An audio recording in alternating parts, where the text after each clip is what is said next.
What's up, everybody? Welcome back to another episode of the Hubler Auto Group Coach's Corner. I'm your host, Thomas Crow, and returning today is my co-host, Brian Powers.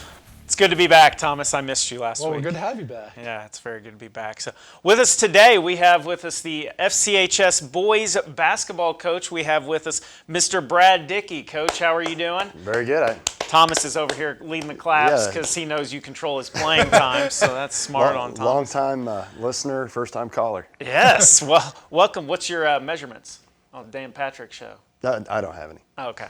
Yeah.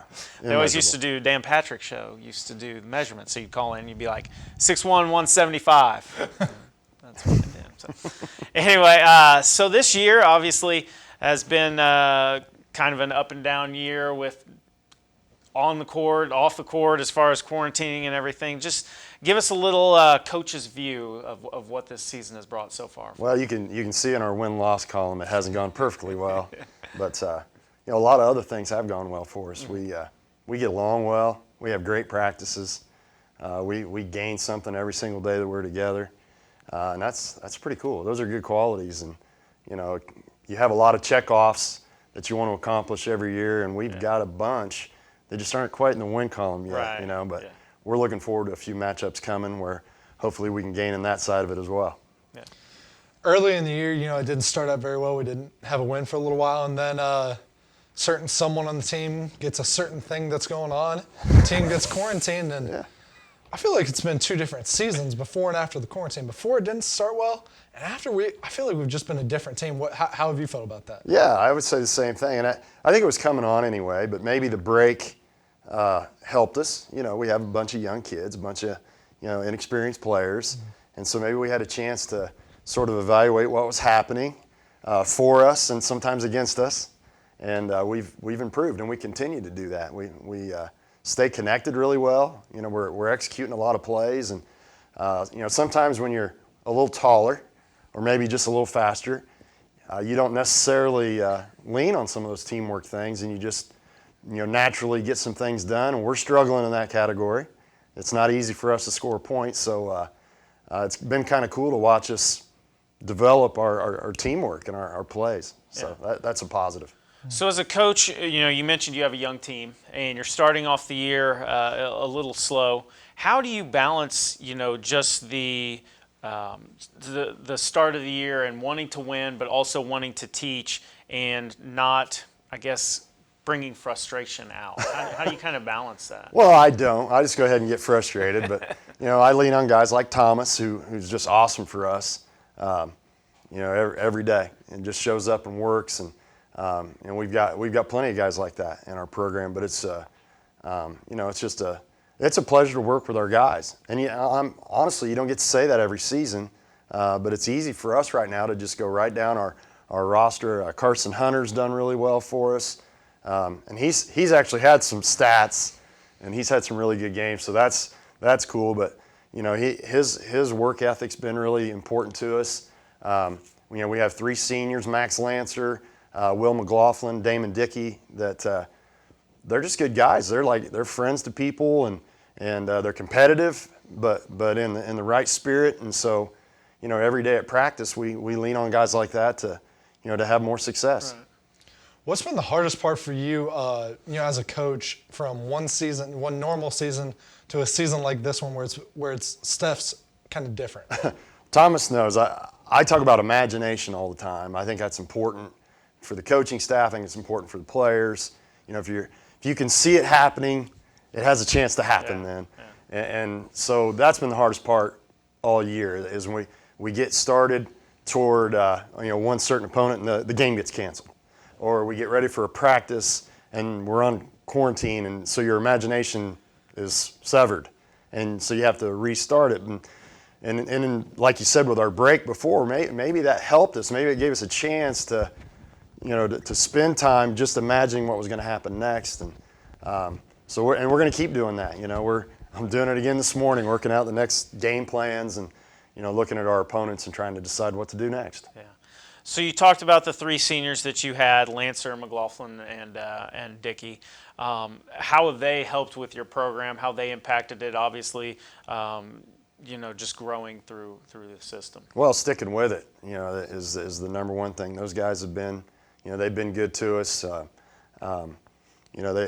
We've all had our challenges in that group. Didn't start off, winning right away, but they pitched into some other teams that did have success, and now it's their turn, and they've been here for us today. We can count on them at practice. We can count on them to be good teammates to the younger kids, and so they've been super. It's been a lot of fun having them. Yeah, like you said earlier about imagination, looking forward into the sectional and the teams that we'll face, obviously having a high and positive imagination is important. How do you see the sectional field and how we stack up against it? Well, we had a less than stellar outing against Center Grove earlier in the season, prior to the quarantine stuff, and then we got them again in the county, and we actually we had an early lead and lasted much longer in that game before some things went sideways on us. And then in that same style of play, we had a really good game with Whiteland. Again, in the closing minute and a half, they made a couple shots that we didn't.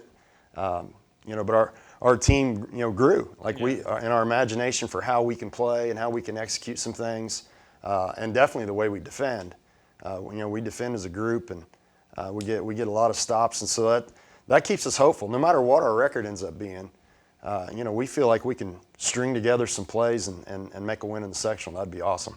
Yeah, it's like you see those situations where you get closer and closer and closer, but you're still not quite over the hump. But as you talked about imagination. Do you imagine in the sectional like those plays going your way? I think we do. I hear guys talking about it too. What they think, what they wish could have happened in the previous game, and the things they were happy about that did happen. So that stuff's on the practice plan. And we're looking at different combinations of players and maybe trying a different player in a spot or two, or maybe just a different type of play.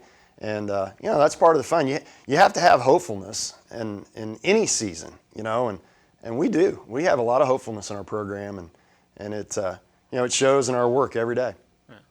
So we always like to have one kind of fun question before we wrap it up. So what I was going to ask you was high school, college, NBA. You got to give me of guys that you wish you could have coached your starting five.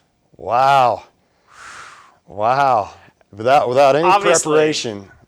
The first person on there, is Thomas Crow. Yeah. And even though you're coaching him, it's still on. Yeah, so really starting four. Yeah, okay. So Thomas is in. Completely unprepared. I liked the teams from back when. I liked watching Michael Jordan, Scottie Pippen. It'd be really hard to not, have those kind of guys on my team. Karl Malone and John Stockton, that it's a different era of basketball, and I think the athletes are just crazy good right now. But those were really good athletes that also played the game. They ran stuff. They executed fundamentals and things like that. So, those four with Thomas. Absolutely. Me and Malone bruising down low. Yeah. Well, I'd hope so. Yeah. I do have one last question. So obviously Thomas is junior. He was a sophomore last year. Played obviously just a gigantic role varsity-wise for Thomas. Last year you had a 1,000-point scorer, Drew Byerly, and you can just say yes or no. Will Thomas score 1,000 points? He's going to get closer each time that he plays, I think. Or each time that he scores, at least he'll get closer, I think. So that is a coach's answer. Yeah, right there, you're welcome. Well, Coach, we appreciate you giving us some of your time today. We appreciate you stopping by. Thanks for having me. Yep, and we wish you and myself luck as we go on. Absolutely. All right, well, for head coach, Coach Dickey, for Brian Powers, I'm And Thomas. for future 1,000-point FCHS scorer. Attempting scorer, Thomas Crow. This has been the Hubler Auto Group Coach's Corner. Hubler is proud to be the official sponsor of Franklin Athletics. Score massive savings on all your favorite brands. Plus, get our 10-year, 200,000-mile warranty included. For all auto needs, just click drivehubler.com. Let's go, Grizzly Cubs!